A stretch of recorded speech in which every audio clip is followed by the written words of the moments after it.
Payroll Baddies, Payroll Baddies, Payroll Baddies. Welcome. Welcome, Payroll Baddies out there. We're in for a special treat. We have a special session of Payroll Baddies. Only the cool Payroll Baddies on today. The rest, I don't know, probably doing something. But excited. Thank you to all of our listeners out there. And for our new listeners who are coming on, just remember, we're about one thing: shining a light on all those baddies out there who are making sure you get paid. So make sure you call your payroll people and let them know. Thank you for letting them get paid. But today we have a special session. I want to introduce somebody very, very special. So let's introduce them in our special fight style way. Ladies and gentlemen, we have in this corner one of the most respected and most dangerous mind in the SAP SuccessFactors world. 25 years in SAP HR, 30 plus, probably more Employee Central implementation. And when SAP needs the unfiltered truth, he's one of the confidants they call on. Former CPA, 3-time SAP press author, creator of the universe's leading Employee Central YouTube channel. From Dallas, Texas, the EC Commander-in-Chief, the man putting the boom in Toombs, Brandon Toombs! Woo! Brandon, welcome. Woo. I had to cut that down. I was like, there's so much to introduce Brandon with. I mean, he is a late night DJ. I mean, what else do we want to add on there? So I'm like a pit bull without talent, basically. Oh no, Brandon, welcome. We'll have a different conversation about that, Brandon. But that is good. That's going down as a career highlight. That is great. Thank you so much for your time doing that, Raj. Appreciate it. Of course, Brandon. Welcome to our podcast. Again, we have known you for a long time. Yeah. And, that you are one of the most well-respected people out in the SuccessFactors world. So we're excited to have you today. And for what a great topic. A topic that probably nobody even talks about ever. I don't even know if they've ever heard the term AI. I was like, what is what AI? do you mean? It was kind of weird. Allen Iverson, right, Brandon? That's right. Exactly. The answer. So, Brandon, to get started, why don't you give us a little bit about you? Again, I would love to know what your favorite colors are, things like that. Yeah. So I am a longtime Employee Central consultant. I've been at this for a while. I tell people the story behind me becoming an HR consultant is I was a CPA, as you said, and I was working at Arthur Andersen, and they were sending me to training. Actually, it was to PwC at that point. They were sending me to training, said, hey, our accounting practice is full up right now. Do you mind going to the HR training until such time as we have room in the other training? I was like, sure, I'll just go. And so I'm still waiting for that call. But in the meantime, I've been working in HR for over 30 years, and I actually love it. It's been great. I've met some really, really cool people, and it's been a lot of fun. This is a great community, and I'll have a little bit more to say about that in a second. So you guys, it's really exciting, and I'm really pumped to be on here today to talk about this subject. So. Well, and Brandon, again, we all joking aside, obviously there is a tremendous things happening in the AI world. Imran and I and Todd always talk about AI, and we see you doing a lot of posts about it. We see how enthusiastic you are about it. And that's kind of what we want to talk about today. It's like the good and the bad, but really about the good, because I think it gets drowned out in a lot of the noise of other things that are happening at the superficial level. So I think, it'd be good to maybe start out with Brandon, how do you feel about AI, and how is it changing your life? Okay. And I will get to that, but off the top, I need to take a little detour here because I want to give this podcast your flowers. I was actually on, amongst the other things, I was actually on the first SAP HR podcast. It was started by the OG podfather, Steve Bogner, back in 2011, if you can believe that. We had people like Luke the Kid Marson, Becky, the Velvet Assassin Murray, and Steve, and Sven, the Elephant Rider Ringling, among others. We recorded over 100 episodes. Wow. Back when we started, we were talking about HR renewal back in SAP, if you remember that. Anyway, so I know a thing or two about SAP HR focused podcasts. And I just want to say that I want to give you your flowers for what you guys are doing here. You're clearly not selling things through this podcast, since you all work for different companies. You are trying to build community and also have fun as part of it. And it's a blast. And I love your focus on recognizing the payroll admins who are out there on that grind, getting that paycheck cut and slinging that money. So I really appreciate that. But then if I'm being honest, I also love that there is a desire to stick up for SAP. Our competitors have gotten away with messaging over the years that has made my blood boil. Yep. And I'm protective a little bit. I've always felt like SAP was way too polite German and wouldn't stick up for itself. I love that you guys are doing that. SAP Success Factors is not perfect, but it has some really good people. Now, I'm not including Todd in that, but there are plenty of others. So yeah. And speaking of which, I think this might be a good time to talk about one of those competitors and something interesting that happened just yesterday. So anybody want to, Imran, you broke the news on our text chain. So what's that? Whoa. It was me who did it, but that's okay, Imran. I'll let you do it. Just kidding. My bad, right? It's all right. Go ahead, Imran. Okay. No, I mean, we saw the news that came out. There were multiple articles on it. And, I think we had a whole bunch of chats just messaging about it. But Workday possibly going private, right? And so that would be huge news that, I think they've, along with a lot of other SaaS companies, valuations have come down significantly from where they were even, 12 months ago. And so that changes the dynamic, right? And with AI being the, topic that we're going to be talking about today, being a big reason why. So look, we could have an entire conversation of whether people's concerns are overblown, and I'm sure you could come up with a whole bunch of different hypotheses for, is it going to replace this? Are you going to have new software coming up, or are people going to be vibe coding their own stuff to replace XYZ software, right? But the fact that they're kind of seriously looking into that, that's a surprise to many people. So I don't know. I mean, Todd, I'm going to ask you, what were your thoughts when you saw that? I first went right into kind of conspiracy theory, and my first thought was, look, it's been 21 years. The polish came off a long time ago. The patina has turned to rust, and they do not want what happens when you're a public company and the inspection that you get. They cannot stand up to inspection. And so Neil came back to do this, and that's what he's doing. And they can go into PE land, and we'll see prices go up dramatically. Not that they haven't already gone up in every renewal cycle, 10, 20, 25%. But we'll see, what happens when the PE guys get involved. So we're anxious to see just more truth. And that's, we're going to see a little bit less truth from the company, but more truth about the market. Well, so excited about that. Which I might point out, Dayforce also pretty recently went private, right? Thoma Brava took them private for, I think, like a $12 billion valuation. And I think that's a different scenario, but pretty different. I mean, I am much more bullish about what's going on in their future, but I think what's going on with Workday should be really fun to watch.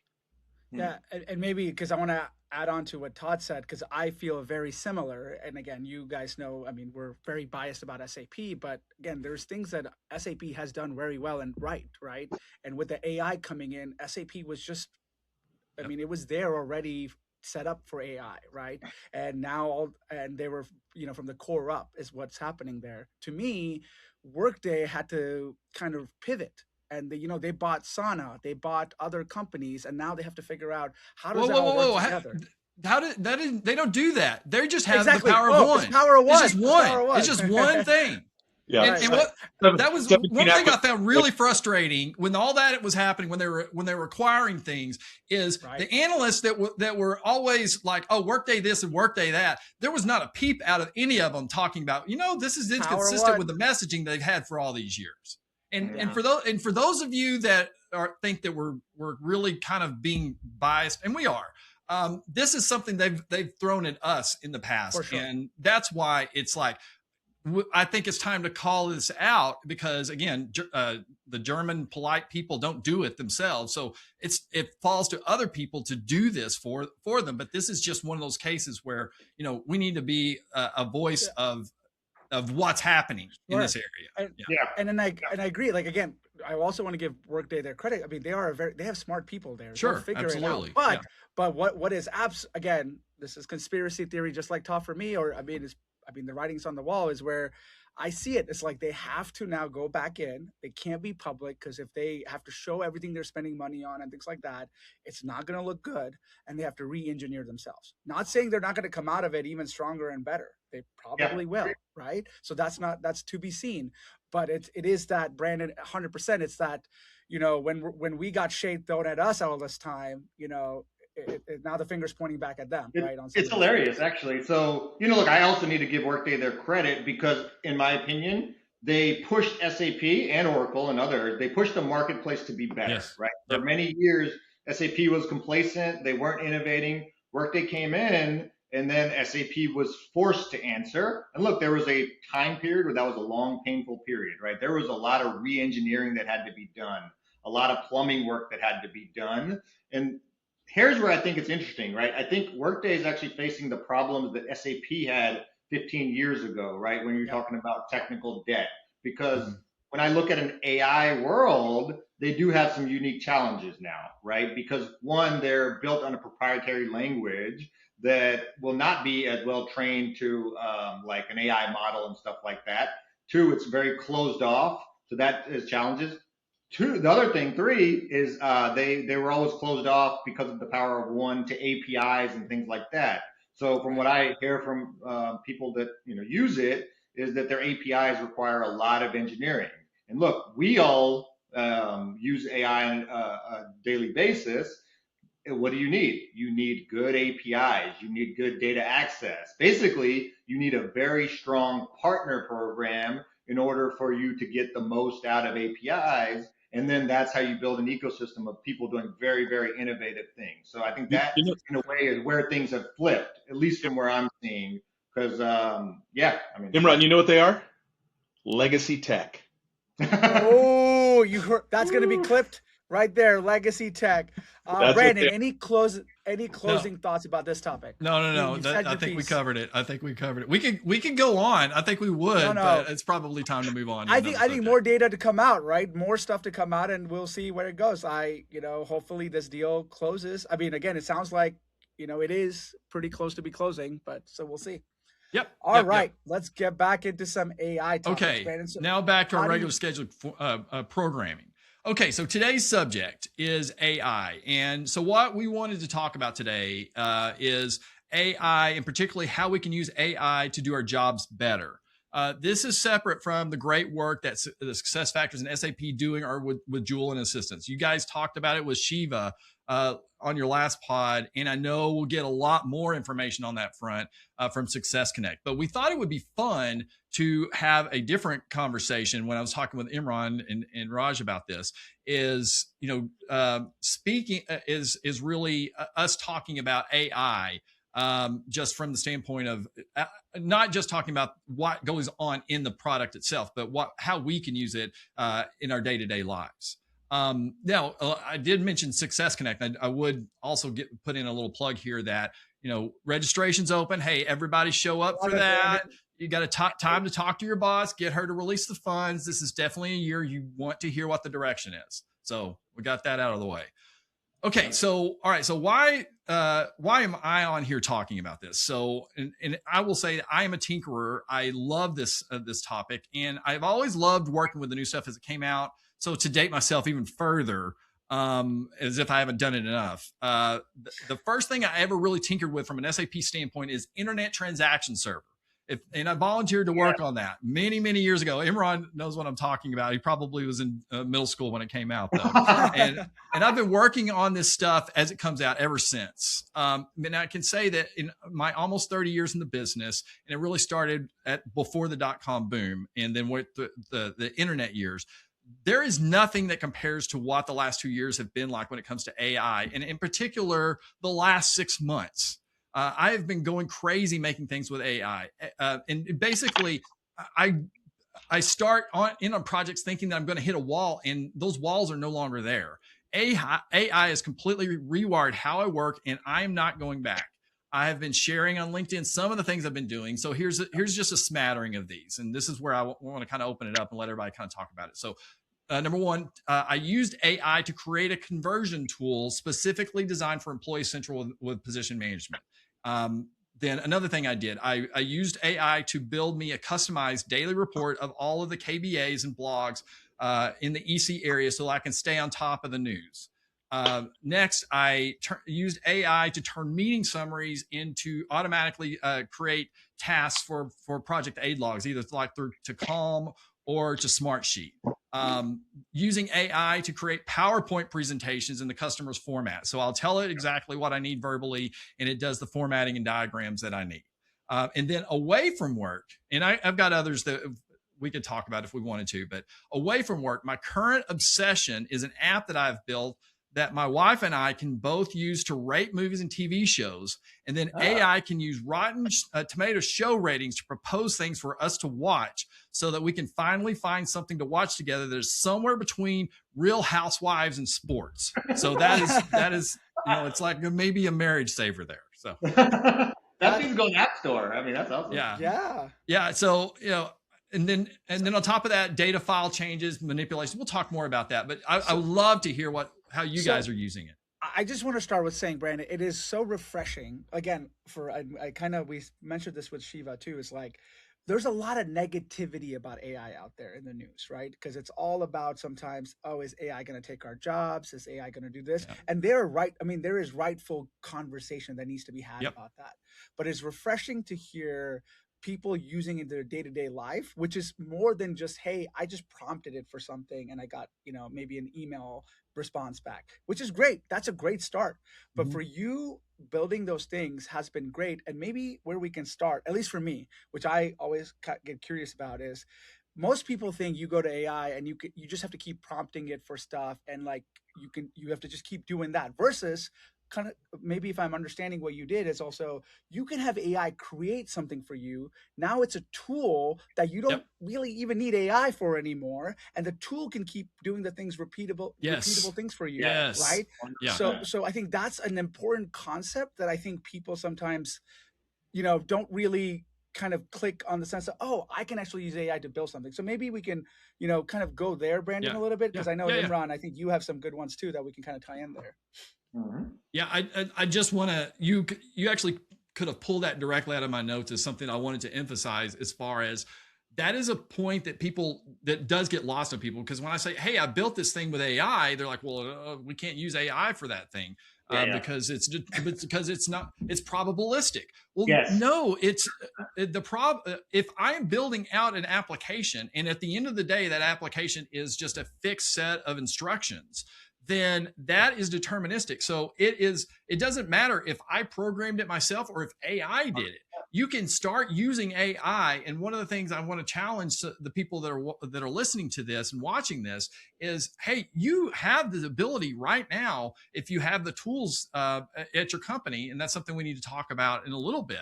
But if you have these tools, then you can start doing this. I'm not a programmer. I'm certainly not a web programmer. And so all I have to do is just prompt, and there's some trial and error, and you're the one bringing the judgment and taste and your point of view. But if you want to use those things, you can absolutely start thinking about how you can build out solutions that, from your point of view at your company, could make life better. Exactly. 100%. And so I'll give an example for that too, Brandon, right? Because you're 100% right. Like if you use purely AI to do something, you're right, it's probabilistic.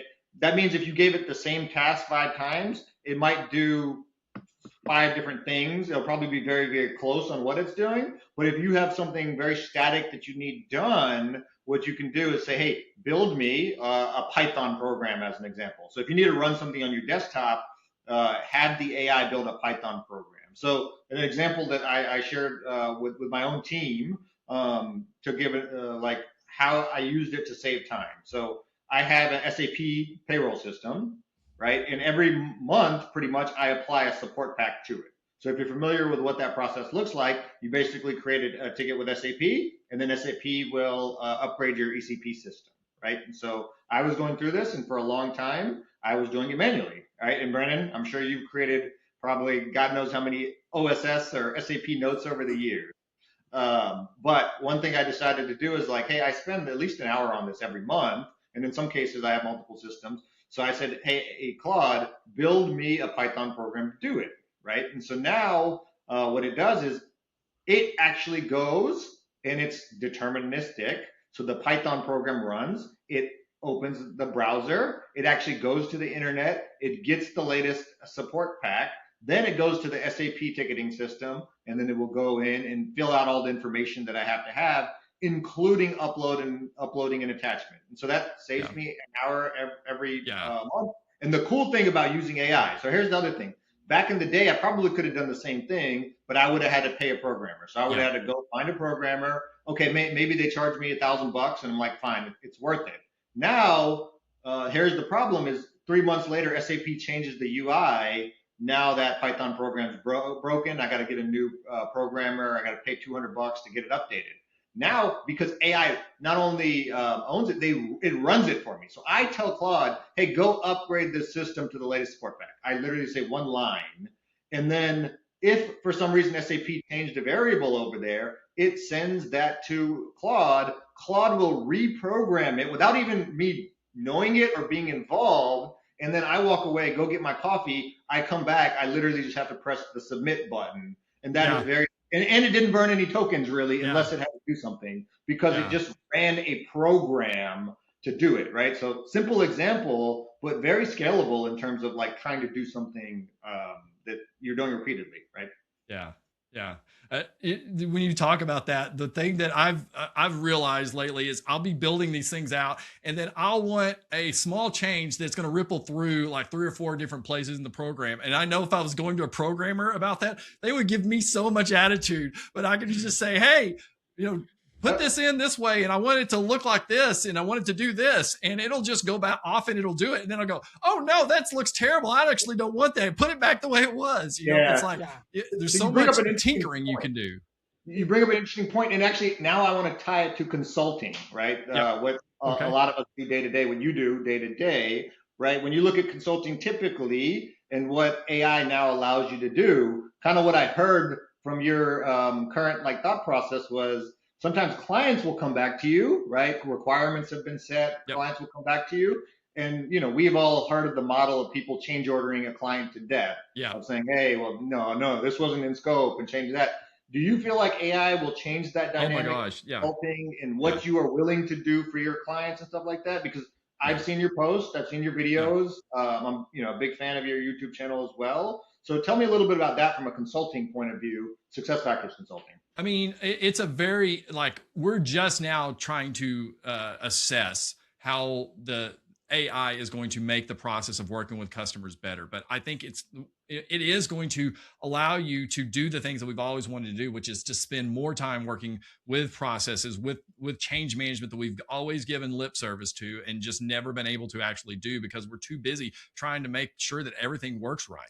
And we still want to make sure that everything works right. But the other thing that, and this was one of the key points I want to make today about AI, what AI brings to the table and the things that it can do for you, is AI yes, it can make you faster. It can get rid of your drudgery. Absolutely. It'll do those things. But the thing that I find most useful about AI is it makes me more precise. It ferrets out a lot of those errors, careless errors that I would otherwise have. And so if, when I'm talking to the people who are listening to this, to the HRS and payroll people out there, this is the thing that should hopefully get you really interested in AI, because imagine like being able to have it double check your work, and or you do the work, or have it do the work, and then have another AI double check the work that it did. And then you just sanity check it at the end, but you're going to feel really comfortable. You walk into that meeting with that presentation or that spreadsheet with knowing that it's bulletproof. I mean, that is the value. That is the real thing that I find most useful. It takes so much of the anxiety away from me. And that also will translate into consulting, because now all of a sudden there's a lot fewer defects, because we can unit test things and have them all validated much better before we get to the customer at all. No, I was today years old when I found out you could use AI at work. Huh, that's cool.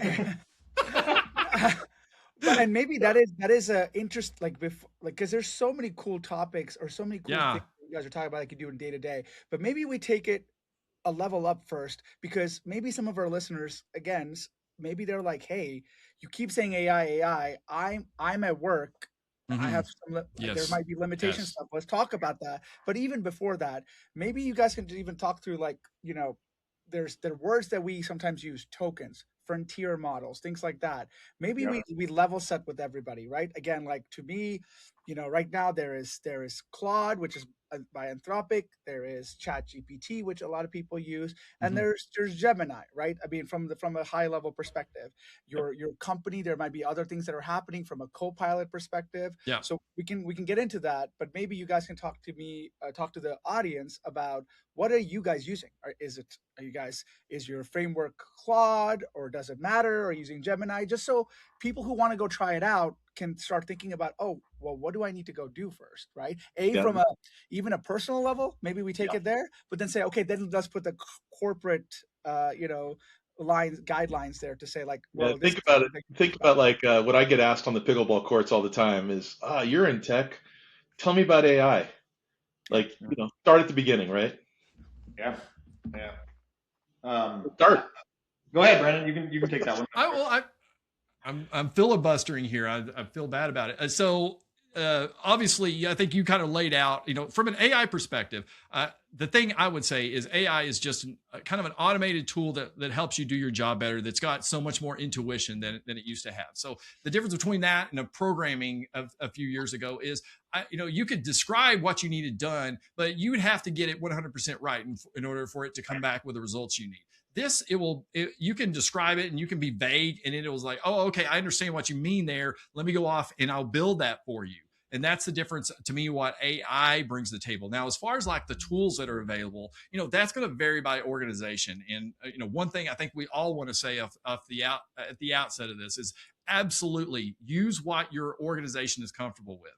They have a lot of things that they have to think about. The zero data retention, the data residency, the ingress, egress, all of those kinds of policies that they, they have to think, stay up nights worrying about this stuff. So we're not telling you to go around that, because pretty much, and this is also something that's changed in the last few months, is whatever tools you have at your work are probably pretty damn good.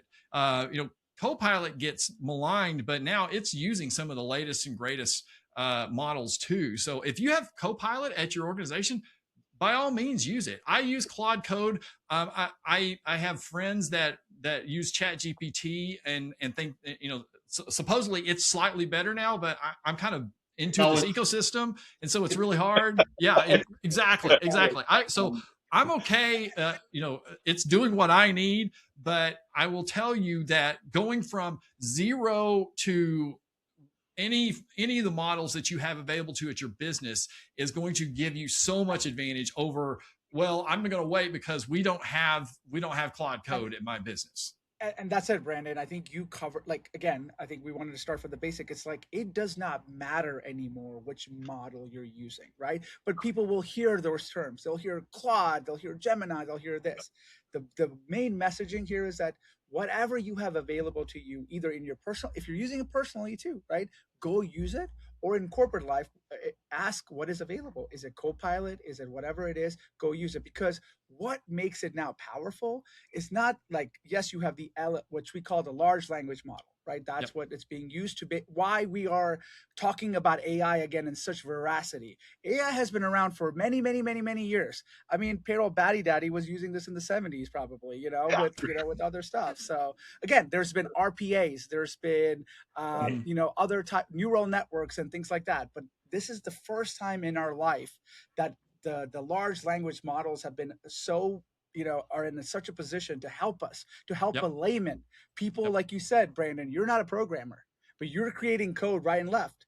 There's things that about that we could talk about later too, is vibe coding, and where does that go? There's a place for it, but there's a place maybe not so much for it, right? But I think the one thing that our audience should take away is that just go ask the questions of what do you have available, and then go do it, right? We all didn't know a lot about AI.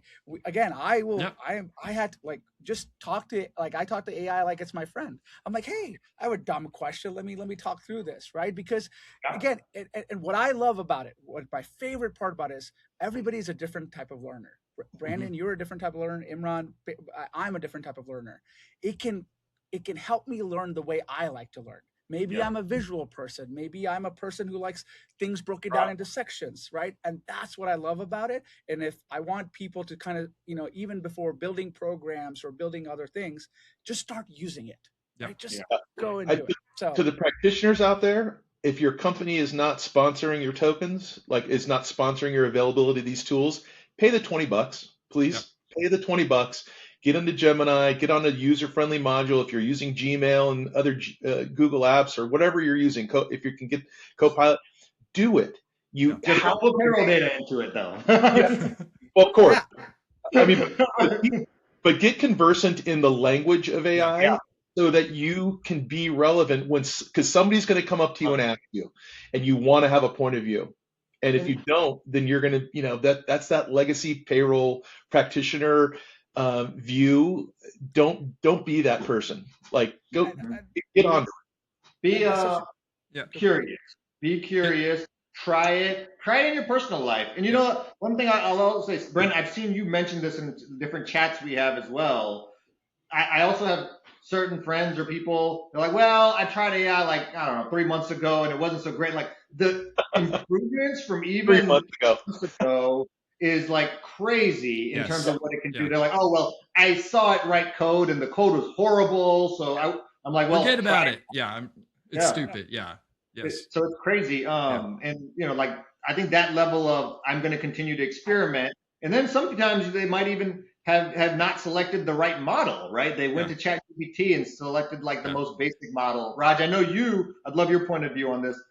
Whenever I have questions about this stuff, I always go to Raj because Raj, you guys use Codex and Claude Code and an offline and an LLM too, right? Yeah. Before you do that, but Imran, I'm gonna tell you a quick story because you just said that, and it's something that's very simple. And hopefully, my wife is not listening to this podcast because I'll bring her up.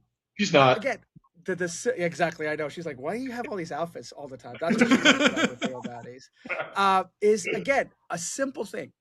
She started using AI because she sees. She feels like I'm in love with it or something. She's like, okay, I want to use it for vacation planning. She did it.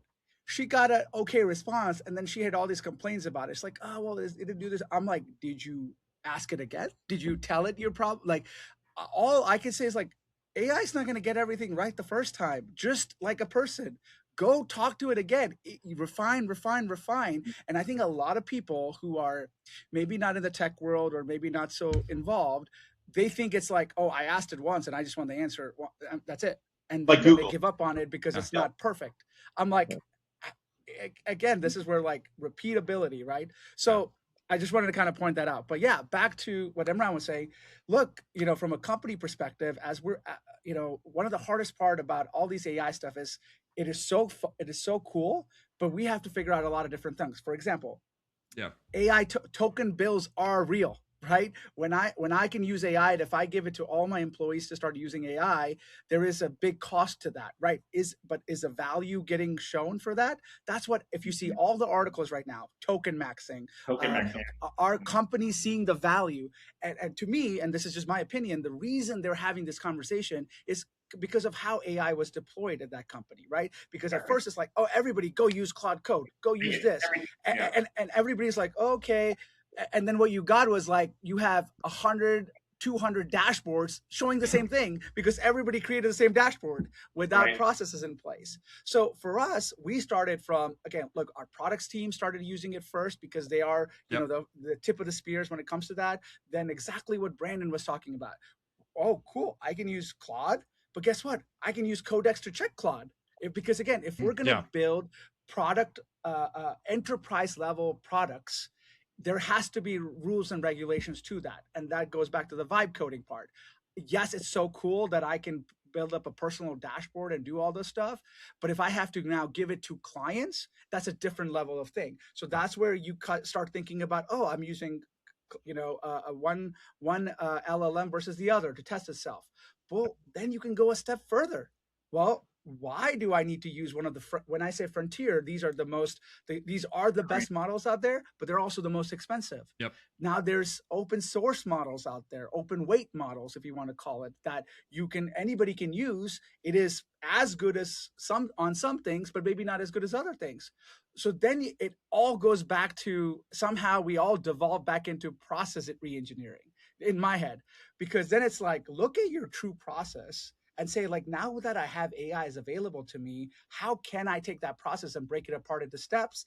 And what for that step can I use? Do I use a frontier model? Do I use a local model? Or do I just have LLM create me a program, a Python script that's just doing that step? And once you get to that, that's when you start seeing value. Like, again, I'm not saying that we have figured it all out, but I think you have to go down to that level from an enterprise level, right? Yeah, that's when you're maximizing your value, right? Because I think you're seeing value with a $20 subscription to Gemini. But when you're looking at your corporate value, it's when to use which model on, like, you want to put the hard model, the expensive model on the hardest tasks, and you kind of load balance that way. And, you know, we just got really deep. All of a sudden, this is not the pickleball court conversation, but I'm hoping people are meeting us. Like, I'm curious, Imran, what, and Brandon, I mean, your tomato, you're like, it suggests what I should watch. Great example. Imran, do you have a personal example of where you've used it to change your day? Well, I guess let's talk about even our PayrollBADIes, the podcast, right? So, you know, we all do this as like a side project type of thing, right? So we're not getting paid for it. We don't extract any, you know, monetary value from it. So, you know, all the work we do is kind of like a side work that we're doing outside of our day jobs. So, you know, like for me, obviously you guys help as well, but we're doing a lot of posting, LinkedIn posting. We, you know, like running a podcast is no joke. You have to upload things to a lot of different places, right? Because you have Spotify and Apple, you have YouTube. Obviously, you want to share the message that you're creating with people. And so, you know, when I look at AI, it allows me to do things that I otherwise never would have been able to do, right? By trade, I was never a marketing person, right? I started my career as a consultant. You know, like I did business consulting and IT, right? That was always kind of my area. I was also never a programmer. But now using AI, I program stuff on a weekly basis, right? Because AI programs it for me. So I'm getting programs done. That's a lie, Imran. It's a daily basis. And a daily basis. Fine, yeah. But even a marketing standpoint, there's so much I didn't know about marketing. And now, you know, I've been able to use it to learn. And that's the same with my YouTube channel, right? I was able to build that YouTube channel to over 100,000 subscribers, but that's because it's gotten like the AI helps me with the titles, descriptions, SEO. I didn't know anything about SEO, and so like even this episode, we're gonna have AI help me cut it and take it into snippets, and then I have it connected to YouTube via an API. With one prompt, I can have AI upload 10 videos. So of course I still spend time to make sure the video is what I want it to be and it's genuine content that we create. but in terms of the grunt work of actually getting it posted to LinkedIn, to YouTube, to Spotify, it made that so much easier in compared to what you would have had to do before. And Imran, I just want to add one thing in what you said, because yes, AI can help us do all that, and look at how much we can get done now because of that. But there's one thing that is always needed, is that human in the loop. You are still checking the things, and I think our audience, when they start hearing about AI, hopefully they're hearing that from their company too. It's like, AI is there to help you. Yes, will some jobs be disrupted? 100%. That's, it's going to happen when any new technology comes in. But that doesn't mean jobs are going away. I'm a true believer of that. Like, jobs are going to be there because human in the loop is always going to be needed. There's going to be checks and balances. So I think what Imran and Brandon, what they were saying to all our listeners, like, be curious, learn so that you can know how to use AI, and you'll be part of that, right? You don't need to know everything about it, but you just need to know that I can use AI and I'm the human in the loop that's checking and doing the extra stuff, right? So again, I just wanted to call that out, Imran, because again, personal uses are great, but even in enterprise level, you got to have that human in the loop as your guys are doing that. 100%. So I think we've talked about, again, like, this is why it's so much fun, because there's so many ways we can go about AI. Personal, work, Brandon, again, what's so cool about what you're doing is, and what you're sharing. That's the other thing I appreciate about you, Brandon, is that you are sharing so much of your learnings with other people, and that's really awesome. My wife doesn't want to listen to me on this stuff, so I have to I have to post it. We all share that, though. We all share. Well, yeah, 100%. But it's awesome that you're doing that. So again, like, let's go back to you, Brandon. You've kind of gone through that, what you're doing in your consulting life. You've talked about how you're using AI. What are other things you want other people to know about? Okay. If you could share your AI love. Yeah. So a couple of things I was thinking about, thinking about the listeners, thinking about the HRIS people and the payroll people that are out there listening to this, and trying to think of it. Okay, well, where would they even start? A really quick win I think you could get to is installing AI plugins in your Microsoft Office. So if that can either be, depending on what you have access to at your company, if it's Claude, great. If it's ChatGPT, if it's Copilot, start using inside of those tools. So the one thing I want you to be thinking about is there's no reason for you to ever write another VLOOKUP again. The AI tools can take care of that for you. And then, it will help you with the presentations. You know how sometimes those bullet points won't line up right or the wrong size. You can use AI to clean all of that kind of stuff up. So, that's a quick win for you to start using it that way. Then kind of more on the medium term is to start using it the way we've kind of talked about and using maybe more of a chat interface. But, and again, this all depends on what the nature of the files are and what you're looking at. You got to be, and also making sure that you're staying within your company policy. But if it's something that you can hand over to the AI and say, hey, look this over, does this look right? Or have AI write it. That's the next level of this. And pretty soon you'll get that muscle memory, and you'll start, everywhere you're just going to start looking at, well, how can I use AI to make that better and to make sure that it's right? And again, that's the thing. It brings down your blood pressure because you know that it's going to be correct. And then longer term, I think there's another conversation that I want to have, and for us to, and I don't have a good definition or a good definitive way for us to combat this or talk about this today, but it is browser use, because browser use is coming. Browser use. So I use browser use all the time. I can basically, in my demo system, I can basically say, go hire me, go create a position, go create a salary position, go hire an employee into that position, give it good dummy data, and so it doesn't, half the time hiring people, the part of the problem is trying to come up with good names and good addresses and stuff like that. It will do all that stuff for you. And then, oh, by the way, when you're done with it, send me a screenshot packet of what you did. And so that is what is available. And that's not a month from now. That is available today. And so this tool is something that you need to start working and engaging with at your company. Now, like in your dev environments, I would say recommend, depending on what you allow and how anonymous the data is there, you can start toying around with this now, because there is so much, like, imagine if you can have a set of regression test scripts that you hand over to the AI. And unlike like an RPA in the past, RPAs are notoriously brittle in that, if SAP moves something from one release to another, it's going to break. But AI, and it's kind of a hybrid, because you can use AI with something called Playwright, which will kind of write the scripts and reduce your token use. But right.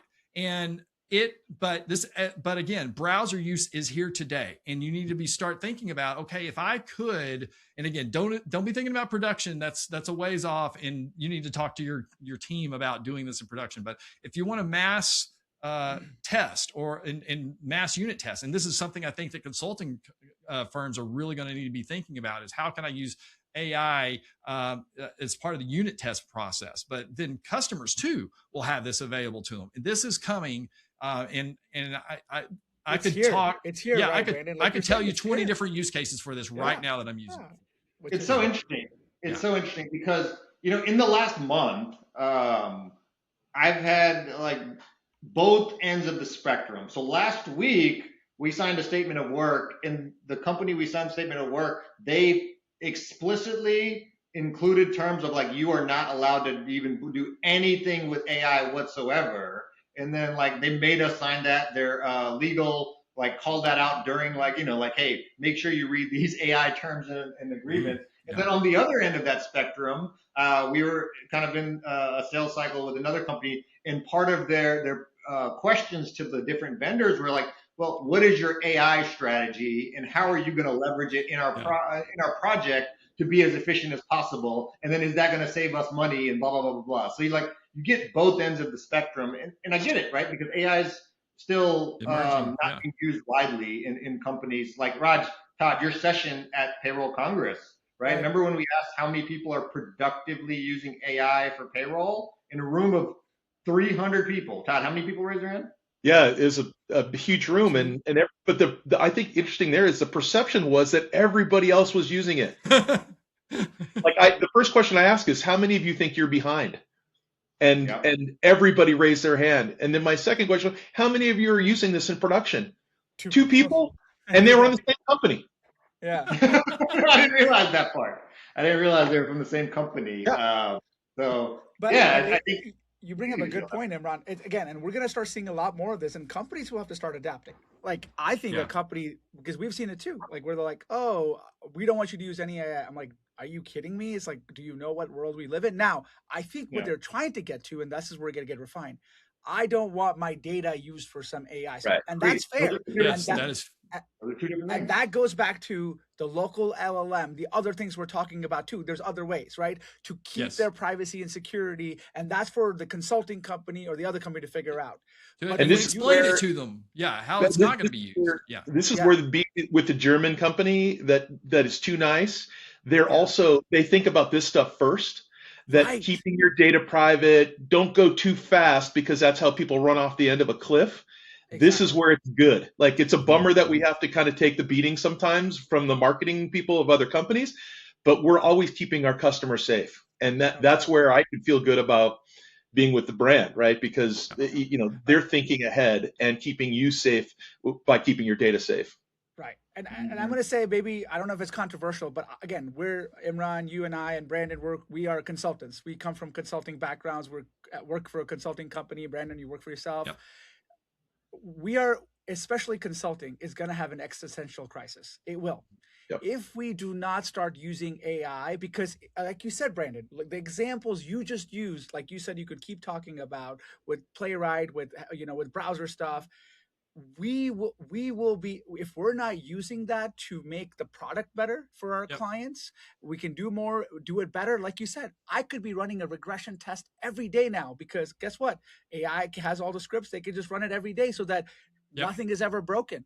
Things like that, and giving more value to the client, well, they'll look for it somewhere else. So I really think what you're talking about, Brandon, is so important, especially for the consulting world. But that's just my take. I don't know if you guys feel the same way, because sometimes I can be very extreme on some of those things. No, I have that conversation with my daughter all the time, because that's her world too, right? So I'm like, how are you putting yourself in the best light to the customer, delivering that value using these tools? Yeah, provide value. Less change orders or, trying, like less, I think it allows you to collaborate better Yeah. ultimately with your client because isn't that the goal? Your Yes. goal is to have a happy client in the end. So give them what they want. And if this is a tool that makes it so, you can have a happy client in the end, then I Right. mean, I'm all for that, right? Like, And the last thing I'm just going to say, like for me, it's like, and sometimes as consultants or like, oh, well, you guys have, X amount of money that you were charging before, things like that. I still think that things like that will be available. It's just that maybe now you're giving this much more, Yeah. like for the yes, same amount, or great. you're doing more, like doing more Yeah. clients because of the same level. So I think everything will level out. It's just that if you're not using it, then you're going to be, I mean, it's going to hurt is what, It, is what Yeah. I'm feeling.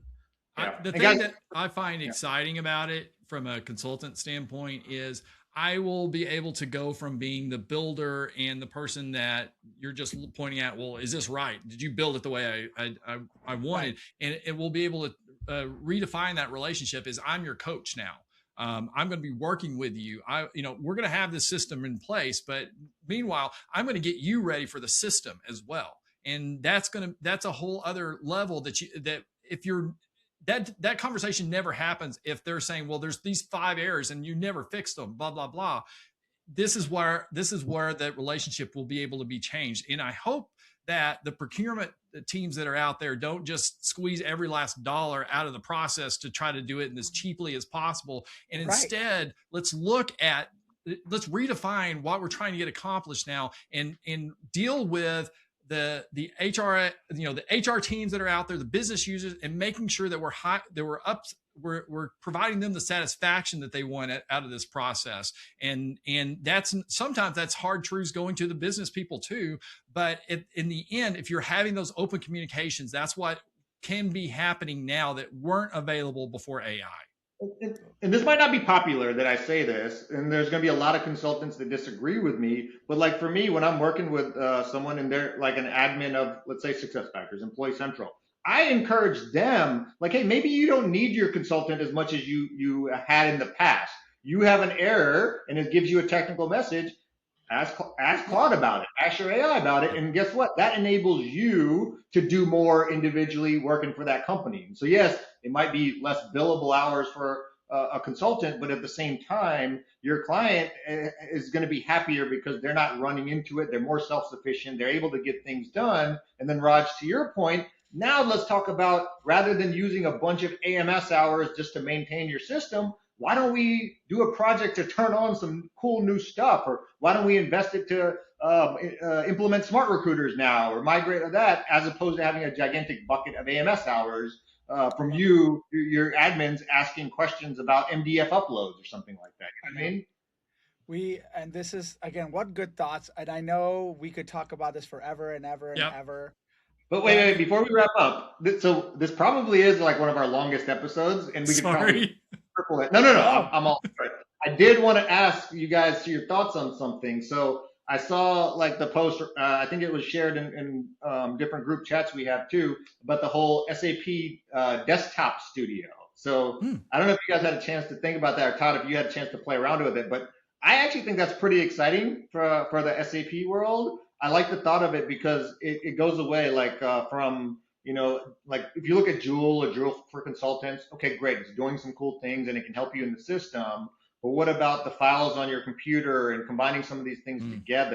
The post from the CTO of SAP was talking about how it's like the next iteration of the SAP GUI. right. I'll start with you, Brandon. Yeah. You're a special guest. Did you see that? And did you I have any thoughts on I did see that, and of course, not being able to get much detail on it. I am more questions than answers, but I love the direction that they're heading, and I know that the thing that SAP is going to bring to the table, and I know we didn't really spend a whole lot of time talking about SAP's AI offerings, is as Todd mentioned, SAP is going to keep things secure and they're going to keep things bulletproof. And this is a way to it? Agreed. possibly give you the ability Yeah. to marry some of your localized data with what's coming in SAP. I can't miss a chance ever to ever mention again. This is why it's going to be so important for everybody. For if you're a CIO or a person looking at your tech stack and stuff like that, why are you having disjointed system? Why is if you're using SAP for finance, if you're using SAP for maybe HR, why is payroll not in there? Why is everything not connected? Because context is going to be king now. That's what's going to be king.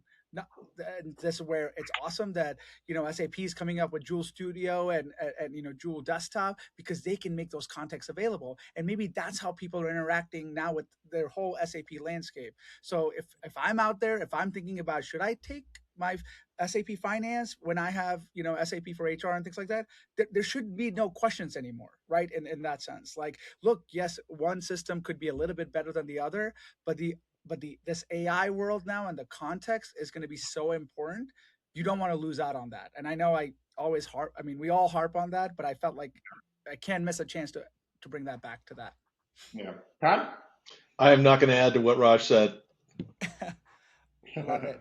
So Brandon, again, I literally could talk about, we could all here talk. I know we go on Talk Shop about, because, and I love it. And again, just personally, I truly, sincerely appreciate everything you're doing for the community. And again, bringing AI to that and sharing that. I honestly wish I was doing a little more of that myself. But again, it's just, sometimes you have to prioritize for me. And I wish I was doing more of that. So I appreciate that. But where can people find you, Brandon? I think you have so much good videos. What should people subscribe to get to your content? Yeah, I think everybody should be doing that. I have a YouTube channel like Imran. Mine is more EC focused, so you can find me there. I'm on LinkedIn. Those are my two main mechanisms these days. I used to have a EC newsletter, but my fingers stopped working, as Bill Simmons would say. And so I haven't been doing that quite as much. AI, Brandon. I know. Believe me, I've thought about it. You really could do the same thing. But you said you're pulling notes and all the other stuff. So not a stretch to put it in their newsletter. Just saying. Yeah. We'll link out to your channel so that people know where to go, where people go do that. Yeah. Any final parting thoughts? Yes. So I hope this is all right, but I'm leaving a parting gift. Again, talk in the vein of AI and what we can do with it, and the kind of foolishness that it can allow us to do. The last thing I wanted to leave you with is a shout out to the people that I work with day in and day out, and they are HRIS. So, you guys give the love, much deserved love, to the payroll admins that are out there. And so, as I no longer have a podcast, I'm going to piggyback on yours. They may not do payroll, but they do pretty much everything else. They do recruiting, they do onboarding, they do Employee Central, compensation, succession, performance, mass loads, reorgs. These are the people who get the data into the system so it's available to the payroll team to pay. I've seen how hard these people work, and they toil without a lot of acclaim. So I put down a track to give these people their propers. And I would love it if you could play that and play us out with that. Thank you so much for having me on. It may not be at the high quality you're used to, but I hope it's been fun. No, that's amazing. Thank you, Brandon. All right. And then, by the way, Brandon, don't leave the podcast yet. So just logistically, we got to close it, and then it'll. I know. I did 100 of these. I know. Okay. Then the post talk is always fun. I'm gonna leave it in there. So, but no, look, we'll see you at SuccessConnect as well, or SAP Connect, SuccessConnect now. Yeah. Thanks again for coming on the podcast, and we'll talk again soon. Thanks, everybody. Thanks, everybody. Take care. Bye.